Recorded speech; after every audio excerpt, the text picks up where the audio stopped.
Welcome to another episode of Sports Night in Auburn. I'm Jenny Jordan. And I'm Liv Moore. We have a lot in store for you today: football, soccer, volleyball, and more. Brian Harsin and the Tigers made the trip to Oxford this weekend to take on the Rebels in an SEC West matchup. Here's Eagle Eye's Ethan Miller with the game. The Auburn Tigers fell to number 9 Ole Miss 48-34 this past Saturday. The issue started early for the Tigers when Robbie Ashford was intercepted by Ole Miss's A.J. Finley.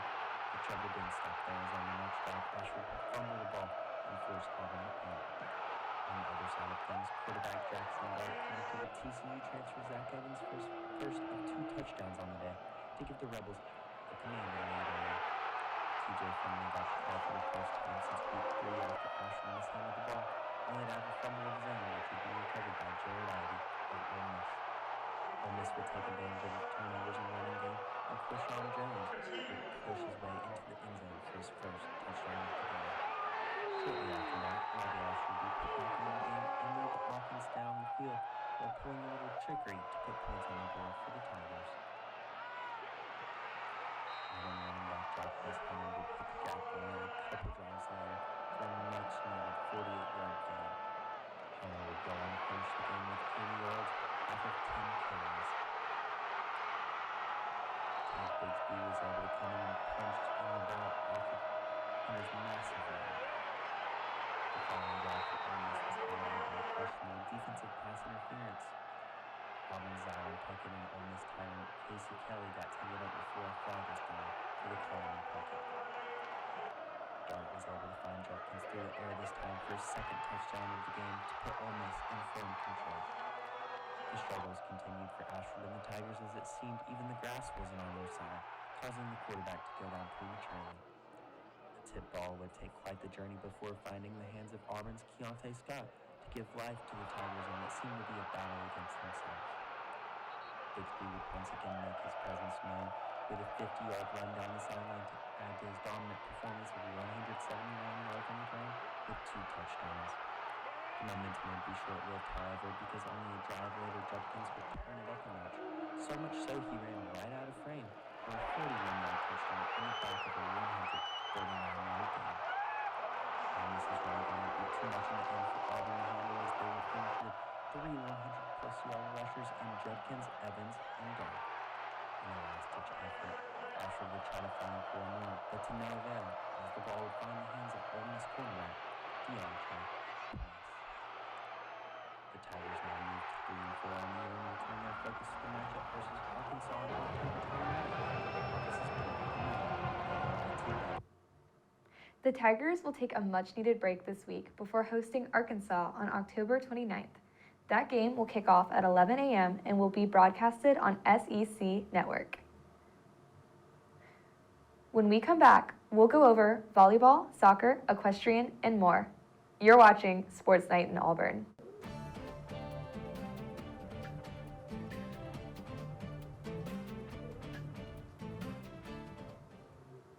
Welcome back to Sports Night in Auburn. Auburn soccer allowed multiple goals for the first time this season on Friday against Texas A&M.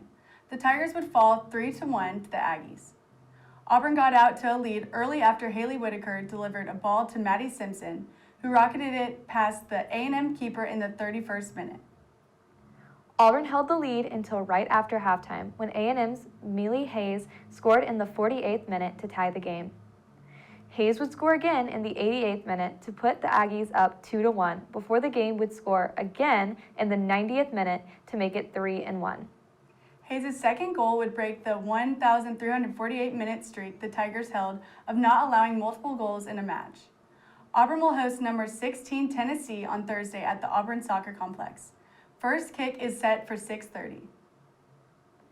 The 17-2 Auburn volleyball team went 1-1 against Mizzou this weekend, snagging a 3-2 win on Saturday, but dropped their second match of the season on Sunday 3-1. In Saturday's reverse sweep, Auburn recorded a .321 hitting percentage, the 60th time since they have hit over .300 this season. Kendall Kemp has passed the 100th block mark with 102 and ties the program's 4th best record. Akasha Anderson's 4 aces were a career high. The Tigers are back in action at Neville Arena this Friday as they host the Tennessee Volunteers at 7 p.m.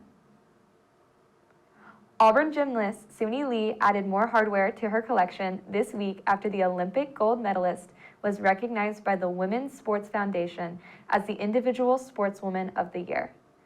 Lee was chosen as a result of public vote, and finalists for the award were selected based on their performances from July 1st, 2021 to June 30th, 2022.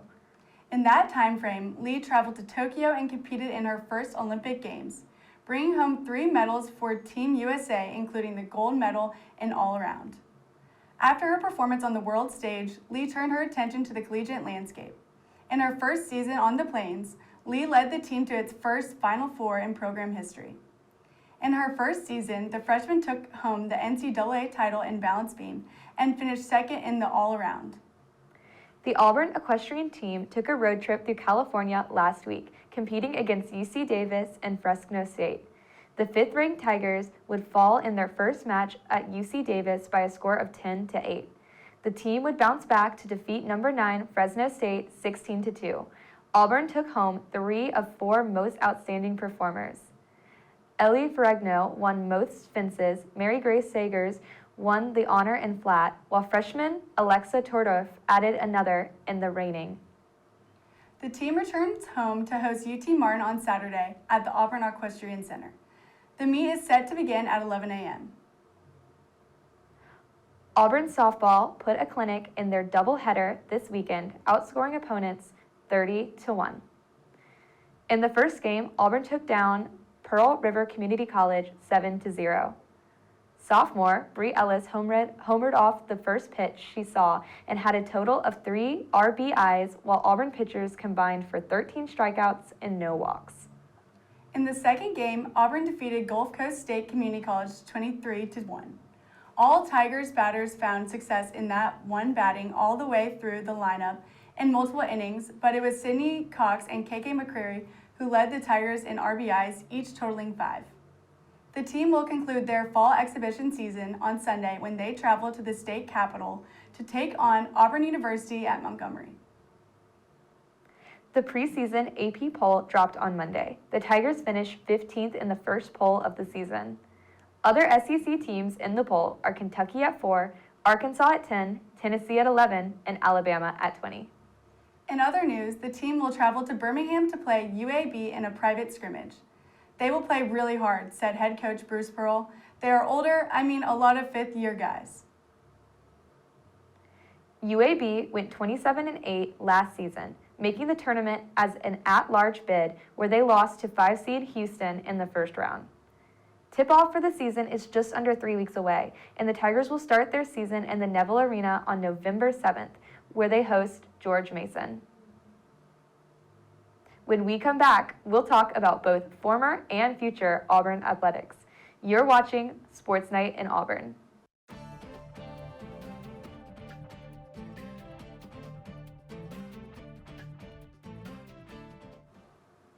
Welcome back to Sports Night in Auburn. It's been a big week recruiting-wise for the Tigers. In football, four-star offensive tackle Clay Whedon officially committed to the Tigers on Friday.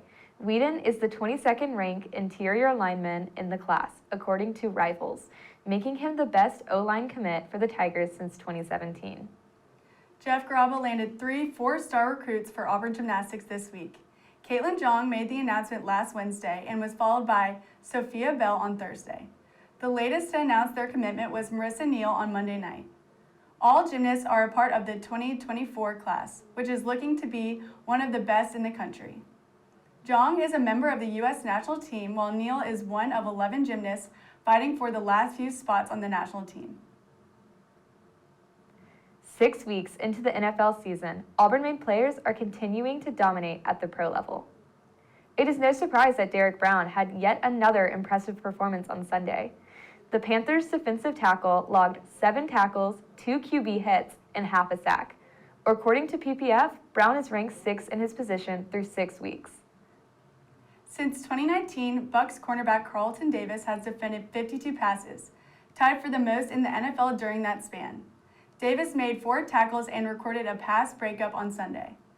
Fellow Bucks cornerback Jamel Dean made 5 tackles, including a touchdown-saving tackle on special teams when he chased down Steelers returner Steven Sims. In other NFL news, undrafted free agent Chandler Witten was signed by the Panthers to their 53-man squad. Witten has been on the Cardinals practice team all season. The Tigers will have 5 former players active on NBA teams to start the 2022-2023 NBA season. Second-year player JT Thor excelled in preseason and cemented himself a spot on the Hornets roster, as Thor is listed as the 4th power forward on the depth chart. Isaac Okoro is set to begin his 3rd year with the Cavs. The forward averaged 30 minutes and 9 points a game with the team last year. Okoro's high school teammate Sharif Cooper was waived by the Cavs on Saturday. Fellow 3rd-year player Chuma Okeke with the Magic drafting of Paolo Banchero at number 1 overall. The forward will transition to be a more positionless member of the team, coming off the bench when needed. Rookies Walker Kessler and Jabari Smith each play in their first NBA game. Kessler will be backing up center Kelly Olynyk as the Utah Jazz take on the Nuggets. Jabari Smith is expected to start for the Houston Rockets tonight as they play the Hawks. Smith is listed as day-to-day with an ankle injury. Auburn alum Josh Donaldson has been competing in the MLB postseason this week with the New York Yankees. The Yankees are coming off a decisive Game 5 win against the Cleveland Guardians that secured them a spot in the ALCS. Donaldson went 4 for 16 over the 5-game series with 4 singles. The third baseman also added 4 walks over the course of the series. In the game, Donaldson scored following Harrison Bader's home run. The home run would be the deciding factor of the game, which the Yankees went on to win. Donaldson and the Yankees will look to continue their postseason run starting tonight when they take on the Astros in Game 1 of the ALCS. For more information on Auburn athletics, be sure to check out our website at eagleeyeauburn.com and stay up to date on all things Auburn sports on our Twitter at EETV_sports. I'm Liv Moore. And I'm Jenny Jordan. Thank you for watching. Good night and War Eagle.